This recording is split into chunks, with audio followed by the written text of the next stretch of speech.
Olá, pessoal, tudo bem?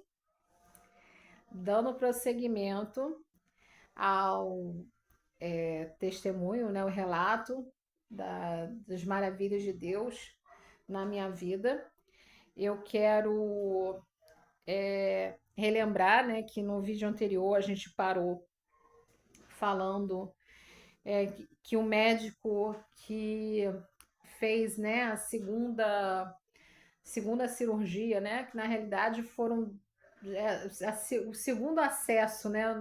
O segundo procedimento, não chegou nem a ser uma cirurgia efetivamente, porque não removeu nada. Eles só tiraram amostras, pequenos pedaços, da onde eles localizaram, né, alguns dos tumores e tiraram a amostra também do líquido para mandar para biópsia. E essa biópsia, então, o resultado dela é que definiria quais tipos de quimioterápico seriam necessários para fazer o meu tratamento, né? Mas até então, até eu receber realmente o resultado da biópsia, eu ainda tinha aquela esperança de que a biópsia poderia dar negativa, poderia dar algo diferente daquilo que ele tinha visto, né? Mas sempre respeitando a vontade de Deus. E quando a biópsia, né, o resultado chegou, já ali no final de outubro, final de outubro, começo de novembro, agora realmente eu não me recordo exatamente a data. Eu peguei esse resultado, né, e Joelcio até me perguntou assim, tá, mas e aí? E agora? O que que isso significa? Né? O que que a gente pode fazer? Tem algum tratamento e tal? E aí eu, na minha simplicidade, né? Eu acho que isso aí é parte do TDAH ou da minha personalidade, eu não sei. Não queria ser assim, mas falei com ele que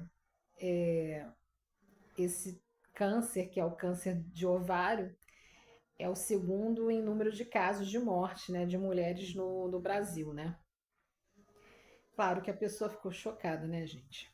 Mas não falei nenhuma mentira, mas, né, agora eu pensando bem, não deveria ter sido tão sincera assim, né? Poderia ter amenizado um pouco mais a notícia. Mas eu tinha consciência disso, né? E sempre tive consciência também que o tratamento é muito pesado, né? E que tem vários efeitos adversos. Mas sempre confiei na misericórdia e no poder que Deus tem para fazer diferente na minha vida.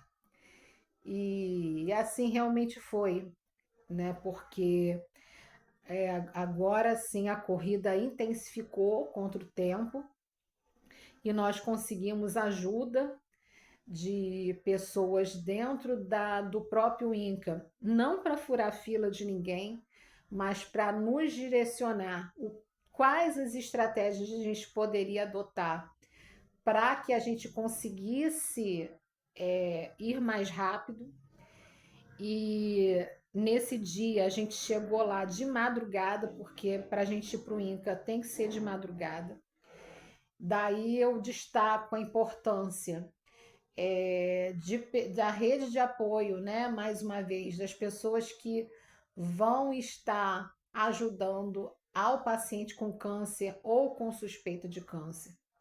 Porque realmente, assim, a vida da pessoa muitas vezes para. E não é porque a pessoa quer parar, é porque a pessoa realmente precisa.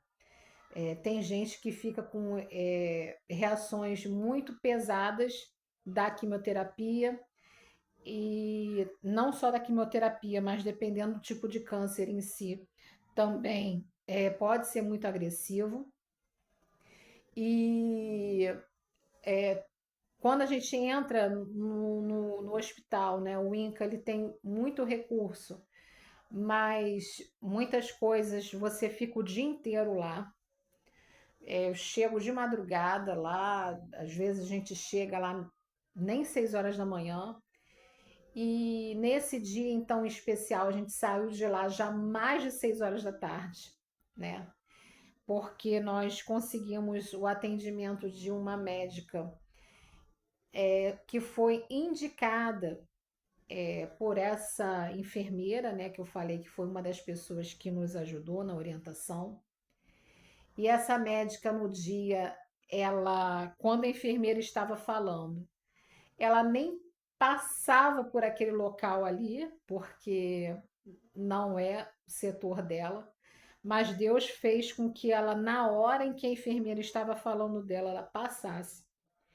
E aí a enfermeira já segurou no braço dela e perguntou a ela se ela poderia me atender, porque eu estava precisando com urgência iniciar a quimioterapia.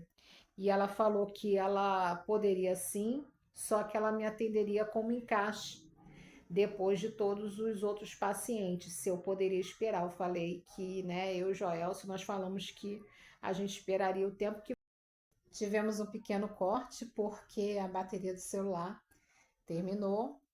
Então, agora eu dei um jeito de colocar na carga e a gente vai continuar a partir daqui, tá? Então, essa médica nos atendeu ao final, né, do expediente, sendo que ela foi muito atenciosa, tá?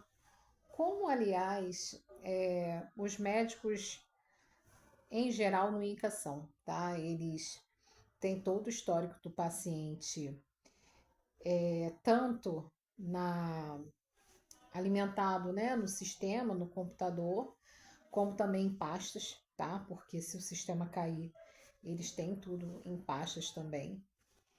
E ela então me direcionou para iniciar os 6 ciclos de quimioterapia com paclitaxel mais carboplatina.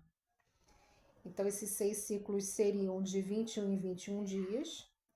Ela me explicou todos os efeitos adversos que poderiam acontecer e ela também me apresentou uma das enfermeiras lá da quimioterapia, né? E aí eu já saí de lá praticamente já com agendamento, né? Só tive que ligar depois para confirmar mesmo qual dia que eu iria iniciar, né? E saí com o agendamento do exame de sangue, porque o paciente de QT, né, de quimioterapia, ele precisa fazer um exame de sangue próximo da sessão, né, daquele ciclo agendado. Então aí tem que ser de preferência dentro aí das 48, 72 horas, tá? Não muito mais do que isso, para ver como que o organismo está respondendo e também para verificar se ele não está com alguma alteração que possa comprometer a saúde dele, caso ele passe pela sessão, né?